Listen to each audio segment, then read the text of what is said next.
আজ এত ঝড় জল কাটিয়ে চলে গেছিলাম দিদি আর পুচকেকে আনতে। নমস্কার বন্ধু।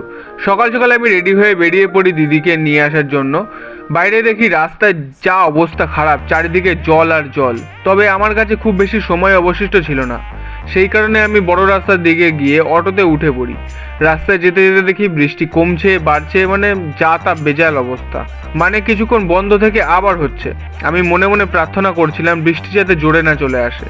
আর কিছুক্ষণ পরে পৌঁছে গেলাম, গিয়ে দেখি মা বেটায় দাঁড়িয়ে আছে, আর আমার এত তাড়াতাড়ি আসা সত্ত্বেও লেট হয়ে গেছে। যাই হোক, আমি দিদিকে নিয়ে আবার বাড়ির উদ্দেশ্যে রওনা দিলাম। আর যেটা ভয় পাচ্ছিলাম সেটাই হলো। শুরু হয়ে গেল প্রচণ্ড পরিমাণে বৃষ্টি, চারিদিকে কিছু দেখা যাচ্ছে না। তখন এই প্লাস্টিকটাই হয়ে গেছিল আমার ভরসা, আমাদের ভরসা। কারণ এই প্লাস্টিকটা যদি না থাকতো আর আমরা এই শুকনো অবস্থায় থাকতে পারতাম না। তারপরে কোনোভাবে অটো থেকে নেমে টোটোতে উঠে পড়ি। তখনও বৃষ্টি পড়ছে, তবে একটু কম হচ্ছে। তারপরে টোটো থেকে নেমে চলে আসি